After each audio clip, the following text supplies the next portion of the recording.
welcome back. We have here with us the members of the Baha'i community of Belize, and we have Ms. Laurel Garbut, who is a member, also Bernard Codd, and Richard Bean, who is the national coordinator. So welcome.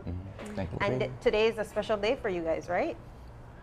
Well, it's not necessarily today in and of itself, but we've had, as you know, a recent event this particular month that was important. So, yeah. We meant it special because you're here to tell us. That's what we Of course. That's always a special day, right? Yeah, we recently celebrated the bicentennial of the birth of Baha'u'llah, and so we had a national celebration in Belmopan where we invited Baha'is from all over the country and also friends, family, person interested. And so we had a diverse program. We had artistic presentation, a little bit of history of the faith, and it was a nice experience to have, you know, Baha'is from all over come together, and people who maybe are curious, not so curious, get to learn a little bit more of the faith. Bernard actually was one of the main coordinators of the program, the event, so maybe he could share a little bit as to how that came about, the planning process. The planning started way in advance, and we tried to include all the different communities, everybody coming together. One of the main teachings of the Baha'i faith is unity, unity in diversity. No matter our background, where we come from, it's all about us coming together. And so the event was very beautiful. A lot of work went into all aspects of it. You know, people came in and said, you know, they're willing to do this. Another group came in and did something else. So we were really happy with the turnout, and we had maybe a little bit less than 300 people for that event. Wow. And I think the program was really, really good. And all of them are members of the Baha'i community? I believe the majority were Baha'is, but a lot of friends of the Baha'i faith, because there are people that may not come out and say they are Baha'is, but they believe in the Baha'i principles, they believe in the Baha'i teachings. Yeah. Beautiful teachings, of course. And what are those teachings, those principles? Yeah. Well, I think there's lots of them, and the hard thing is, you know, to encapsulate a whole religion into. Yeah. But I think one of the main things, obviously, there is one God. That this one God has created all of humanity, so to a certain degree, we're all one family. And then beyond that, it's important to understand that there's kind of a progressive revelation that God has slowly but surely revealed himself to humanity over time, and primarily done this by sending different messengers. So he sent Moses, he sent Christ, and as Baha'is we believe he sent Baha'u'llah in this day to help unite all of humanity together. Yeah. And one of the quotes from the writings is, "The earth is but one country and mankind its citizens." So the idea is that we all are one big family and really need to work together to achieve the goals to make all of humanity live better lives. And you know, we're living in a time where I feel like there's a lot more disunity than unity. So how do you go about, since it's an overarching principle, achieving that or trying to achieve unity? Right here in Belize. Right. You know, last night, you know, when you were preparing for the show and thinking about it, one of the key things that kept coming into my mind is that, like in the Baha'i faith, we chose to focus on what we have in common. Because one of the teachings of the faith tells us that when you focus on otherness, it's easier to have disunity. But when you focus on all the things we have in common, like Richard said, you know, if you look at our Baha'i community countrywide, we have people from all ethnic groups, racial classes, ages, and men, women. And the idea is not to promote men, women culture, but to embrace all of our culture, and also to focus on, like I said, all the things we have in common, and to keep close to the writings of Baha'u'llah, because he has told us that, you know, we are one human family. So if we can keep out maybe our personal biases and focus on that, on his teaching, that is how we can remain united. And of course, Baha'is are human beings and we have imperfections. Yeah. And so, you know, the main idea is that when you think of all the negative things, like Baha'u'llah has taught us, when a thought of war comes, oppose with a stronger thought of peace. And that is the main idea, just to focus on those words and focus on those writings, and so we get through all of the indifferences that humanity have. And just to add to that a little bit, the idea is that I think it's absolutely right. The principles are very important in the thing, the equality of men and women, the elimination of prejudice and that type of thing. But especially lately, one of the major focuses is to have certain types of activities in communities that really help people commit to individual and collective transformation. So both at the neighborhood level and at the larger societal level, we can actually implement some of these principles. So that's done through, children's classes, junior youth groups, devotionals, and also opportunities to get together and study the Word of God itself. So the idea is to have the principles there, but also start implementing them in a systematic way so those principles can actually become part of the lives of us as individuals, but also as a community as well. Let me give a basic example. I grew up in a small family, and as we grew older, we found out that there was an extra sibling here or an extra sibling there. And when you find out that you have a bigger family, your doors open and said, okay, cuz come over, have lunch, or come and spend the night, or let me go over to visit you. And so as society progresses, our hope is that society learns that they're all part of a bigger family. And when you see that person that was a stranger for maybe 20 years, 30 years, and that person, you realize that the person is your family. The whole dynamics of how things operate changes. Yeah. Now, how long has the Baha'i faith been established in Belize? Members of the Baha'i faith been established in Belize? About 50 years? Yeah, about 50 years now. 50. 50 years. 50. 50. Okay. And you are at about 300 or less, you said, members countrywide. How do you establish a presence in a country that is predominantly Christians? And Belizeans we are a particularly unique country because we are very much proud of our religious communities. So how do you establish your presence and be able to integrate within the wider communities as well? Well, the Baha'i faith, like you said, initially we had people from outside of the country first come, and it's kind of, to say, okay, we're Baha'i, this is what the faith is about. And based on that, that is how the community initially started. From there, of course, there were a lot of visiting of neighborhoods, of villages, of districts. And it hasn't been like overnight. Like, for example, I became a Baha'i as a teenager. I'm now in my 30s. You've been in it for a while.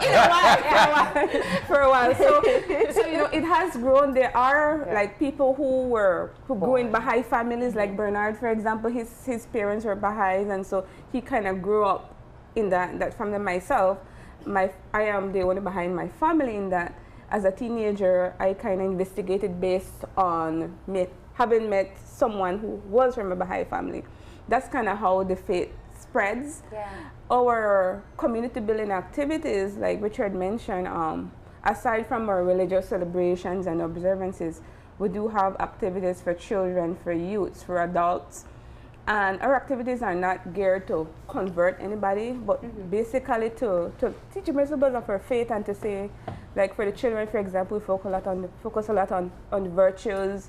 For the junior youth, we focus on how they can make a difference in the community, about service. And so that's slowly kind of how we brought teach other faith. people. Exactly. So it isn't an active evangelization process. It's not to say that, we're turning people away, but yes, you're absolutely right. Some religions have that as a part of their mandate, in other words, to go out and get others to join your faith. So the primary idea is we want to transform all of humanity and bring all of people into this community building process where the qualities that we've talked about, such as the equality of men and women, the equality of the races, all these other things are part of that. And I think we talked about earlier before we started this whole idea of some of the things that are happening in Belmopan with the junior youth groups there. I'd say 90+% of the people in the junior youth group, of about 24 people, aren't Baha'is. They're kids from all kinds of different backgrounds, but they're all working together to do service and other things in the community. And not only does that involve people who aren't Baha'is, but when you start doing service for the hospital and service for other people, that gets them involved as well. So the idea is really primarily to focus on the spread of certain beliefs and attitudes that will lead to the advancement of humanity. And of course, that eventually, I think, will also lend itself to the growth of the faith as well. Let me come back to Laura for a minute, because I think it's fascinating. I always find it fascinating when any person chooses their religious faith, because quite often it happens that you're born into a family and that's just, it is what it is. Whether you choose to adhere or follow through is a different story. Now, what was it about this particular faith that called you? And especially in your teenage years, where we tend to be skeptical about everything, yeah? Well, like I mentioned, I met a friend of mine in high school in first term actually, and we became friends, and through her friendship, I visited her family, and her family were Baha'is, and I used to attend devotions, study meetings at her house just because I was her friend. What religion, did you have another religion before? I grew up basically not with strong religious background. It was a Christian family, but not to say, okay, I'm Anglican. Church, yeah. Okay. Yeah, so what struck me about the Baha'i faith is that I like to say I'm an independent-minded person, and one thing I like about Baha'i faith is a principle of independent investigation of truth. Like, for example, I visited those activities, I learned information, and at the age of 15, which is actually the age that the Baha'i faith tells us that a person is of the mental maturity to make a choice, I decided that this sounds good, I want to learn more. Didn't say that at 15 I learned everything, but through the course of my life, I have remained a Baha'i and remained active in the faith because of the principles of it, like the oneness of humanity, equality of men and women, which as a Belize woman is very important to me. So, like when you attend Baha'i activities, for example, or Baha'i institutions, there are well representation of women and men working together, and that's one of the things that I like. I like the focus on family values. You know, in the Baha'i faith, it's not about just the husband, just the wife. It's working together as a team, the children, the community. And one of the things I always say is that as a Baha'i, I'm not just my Baha'i family in Belize, it's a worldwide Baha'i community. We've had Baha'is who have come from all over the world to give service here, to teach. Not to say that, like you said, okay, don't we proclamate or whatever. We do teach. That's a duty of every Baha'i to talk about the faith. Yeah. But it's not we try not to be in your face. But that's one of the things that attracted me, just the idea of I can think for myself and make an informed decision, and the unity and being a part of a global family. And what has the reception been from the kids that you work with? Because I know that that's mainly what you do in Belmopan, you know. And what has the reception been from them? Are they receptive to maybe one day becoming members of the Baha'i community, or? You know, it's kind of, I think there's two different levels of that. First, you also have the parents and the family, right? Yeah. I think one of the things in the beginning, people were a little uncertain, right? We talked about, they went to Evergreen, they talked to the principal, you know, how's this all going to work out? But I think what people have found overall, and in fact, some of the kids' parents have asked them, are they trying to convert? And it's been clear that it's just about service and learning how to be a good, you know, youth and that type of thing. So the reception overall has been very good. The kids come over to the house all the time. They love spending time together. They love doing service together and all those other type of things. So I think it really provides them with a safe environment to really enjoy themselves and to learn about the way that they can kind of improve their lives. And I think overall, the idea is that every year now, there's an expectation that there's going to be another youth group started. And the kids are saying, well, when's my youth group going to start? So, because there's been so much good press and so many good things said about it, both in terms of within the group itself, but also in the larger community as well. So it's worked out pretty well. And for someone who knows very little about the faith, what would you tell them as, you know, very briefly, what's the history of the faith? Okay. Very briefly, if that's possible. Okay. The faith is an independent world religion, just like Judaism or Christianity, along those lines. The faith was founded by someone named Baha'u'llah, which is a name that may sound a little strange, but really just what it means is glory of God. And he came in the mid-1800s and said that several things that we've already talked about. There is one God, that he's created all of humanity, and that he has a purpose for humanity.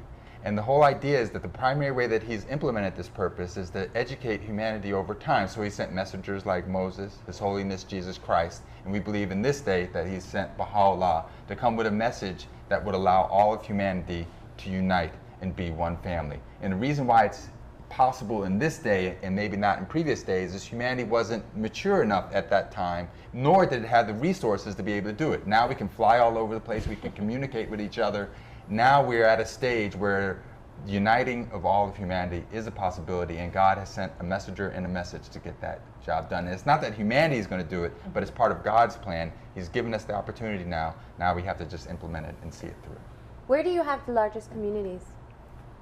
In terms of Belize or the world? In Belize. In Belize. But I think that would be Belmopan, San Ignacio. San Ignacio, and maybe Belize City. Okay.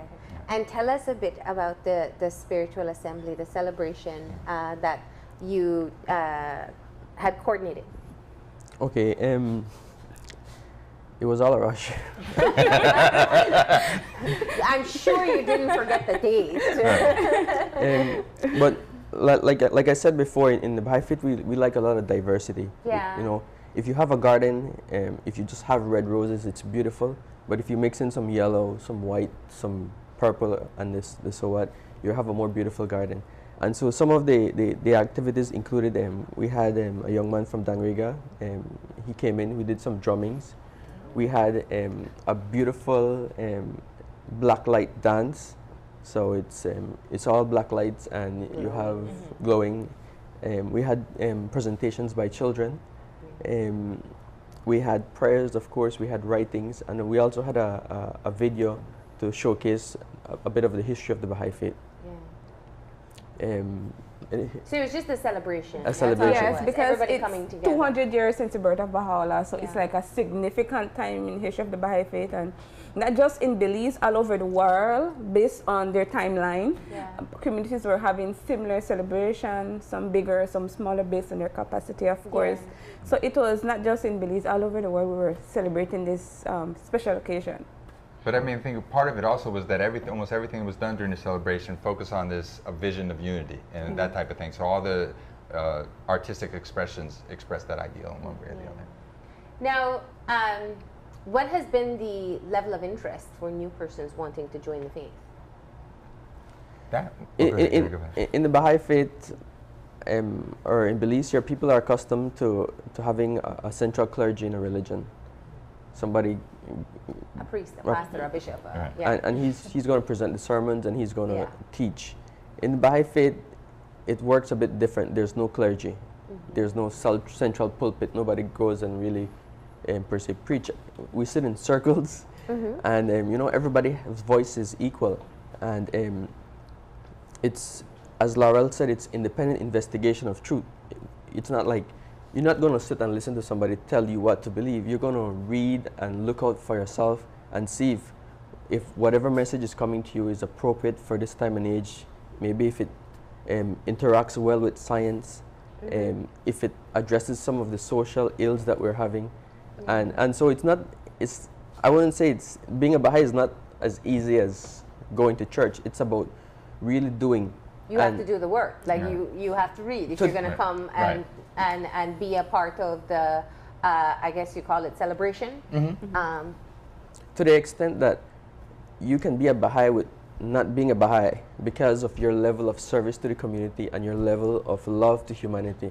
And you can be a Baha'i, call yourself a Baha'i for 50 years, but if you do not act on it, you do not serve humanity, you do not love humanity, you do not do things for the betterment of humanity, then all might be in vain. Ultimately, God judges us, but you know. But from what you know, so service, community service is integral to your faith. Right. Let's talk about some of the identifiable ideologies from the faith itself. So, as you pointed out, people are accustomed to a bishop, a priest, a pastor.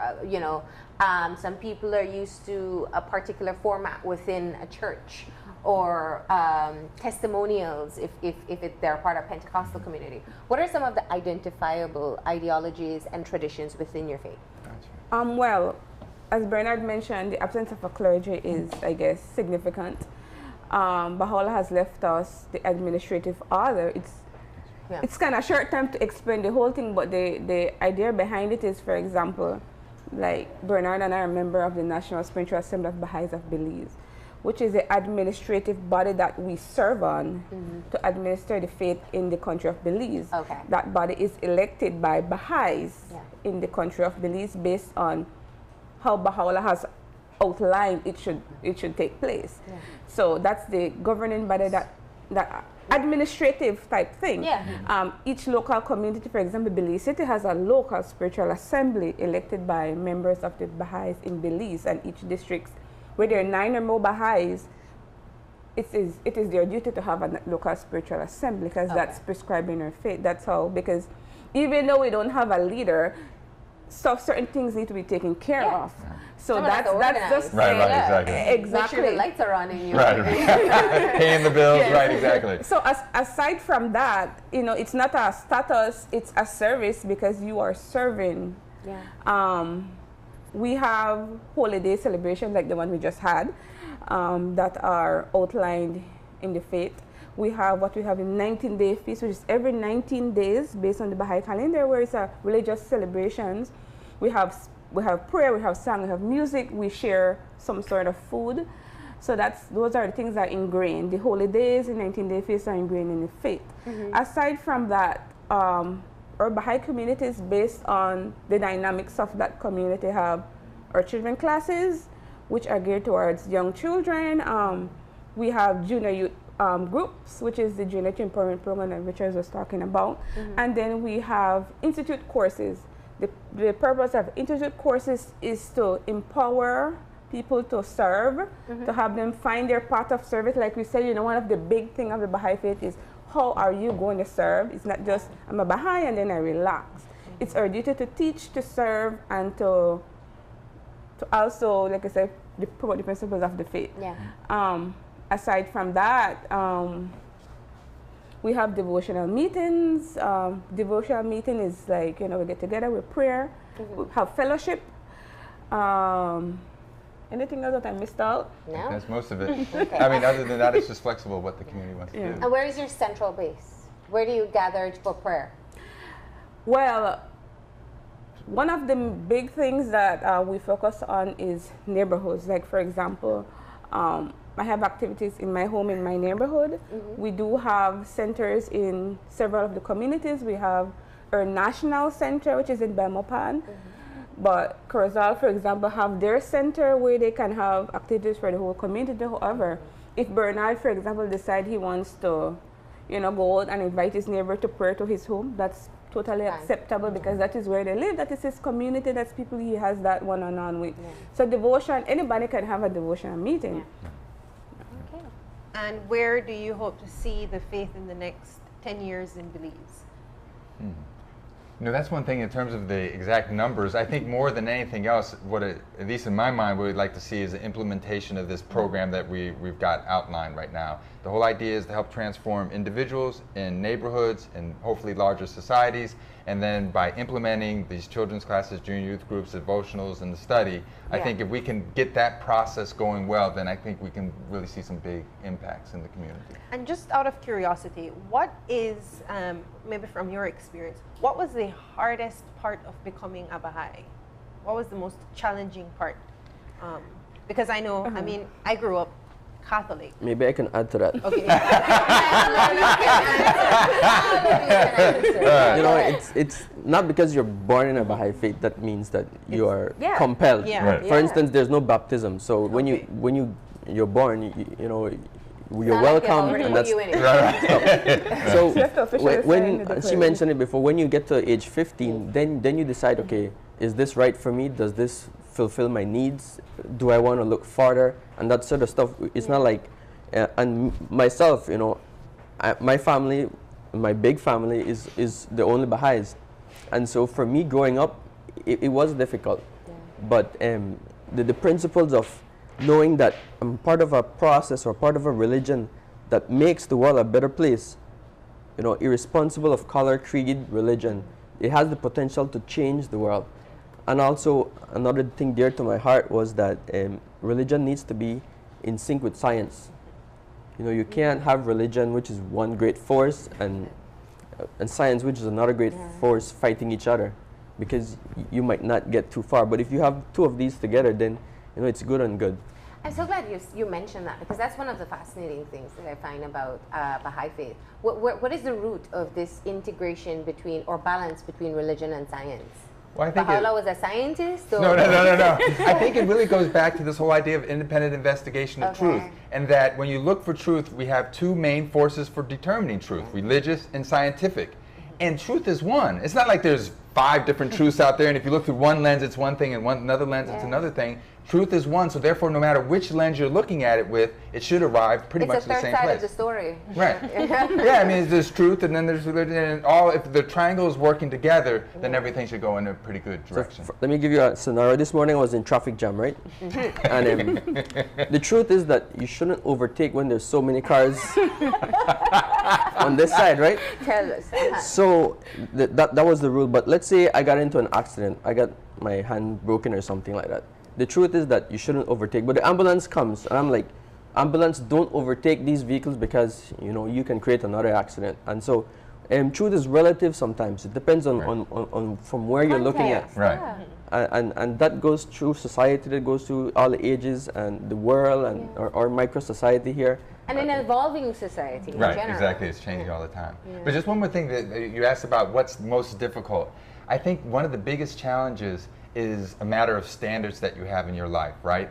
Because from a Baha'i perspective, we're not allowed to drink alcohol, there's no premarital sex, all these other type of things. So when you're interacting with people, sometimes you've got a standard that other people just don't understand. And so to integrate how you're going to lead your life, when you have to lead it with a lot of other people that may not look at the world the same way you do, I think is sometimes one of the biggest challenges. So it's a matter of working that out. But it's doable. So. And what is the most frequently asked question that you get? What is a Baha'i? No. Like Baha'i, or what do you believe in? Where's your church? There's so many questions. Church? Okay, tell me. I want to hear. Like, where is your church? There are a lot of questions that kind of, you hear like, where's your church? Questions. Who is your leader? Who's your leader? Okay. That's sort of in Belize, that's a common question. Who's your leader? The frequent one that I have is along the line of kind of what you were talking about in terms of the spread of the faith and all this other type of stuff, is what is the relationship between Baha'u'llah and Jesus Christ? And how does that all work out?